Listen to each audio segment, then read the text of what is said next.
ওটাও লেখাপড়ার একটা অংশ। তাহলে আপনি আমাদের এই যে মসজিদগুলো দেখেন, সারা দিন এই পুরো স্ট্রাকচারটা খালি পড়ে থাকে, 2-3 ঘন্টা কাজে লাগে 5 ওয়াক্ত নামাজ পড়তে। এটা কমিউনিটিতে এটার ভ্যালু কি? শুধু নামাজ পড়া, একটা বিল্ডিং, এটাকে নিয়ে আর কোনো অ্যাক্টিভিটিস নাই, আর কোনো কার্যক্রম নাই। দেশের বাইরে আমরা দেখেছি যে একটা মসজিদ একটা কমিউনিটি সেন্টার হিসেবে ইউজ করতেছে, বিয়ে শাদী, তারপরে বিভিন্ন ধরনের প্রোগ্রাম আদি, সেমিনার সিম্পোজিয়াম আয়োজন সবকিছু ওখানে চলছে, লেখাপড়া স্কুল কলেজ সব চলতেছে মসজিদে। তাহলে এই যে টোটাল কালচারাল জায়গা, এইটা শিফট করার পেছনে আর একটা বড় ভূমিকা হচ্ছে মেয়েদেরকে আপনি ইসলামিক জলসা থেকে আলাদা রাখা, মেয়েদেরকে মসজিদ থেকে আলাদা রাখা। কালচার তৈরি করে কারা? কালচারের ধারক কারা? এই শব্দগুলো আমরা আমাদের মায়েদের কাছ থেকে তো শিখছি। কালচারের ধারক বাহক হচ্ছে যারা সন্তান ধারণ করেন তারা। সেই জনগোষ্ঠীকে আপনি সারাদিন হিন্দি সিনেমার দেখানোর জন্য আয়োজন করে দিয়েছেন, কিন্তু মসজিদে আসতে পারবে না।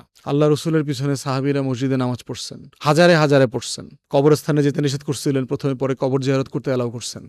তাহলে সেই মসজিদগুলোতে মেয়েদের কোনো অ্যাক্সেস নাই। তাহলে আমাদের মায়েরা, আমাদের বোনেরা স্কুল কলেজে ইসলাম শিখতে পারছে না, কোনো কোরআন হাদিসের সাথে পরিচিত হতে পারছে না, তাদের মসজিদে যাওয়ার অনুমতি নাই, তো তারা ইসলামটা শিখবে কোত্থেকে?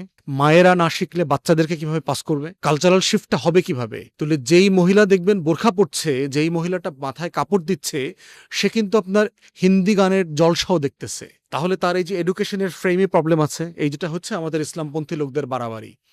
এখন এটা অনেক বেশি পরিবর্তন হচ্ছে, অনেক মসজিদ ওপেন হচ্ছে মেয়েদের জন্য।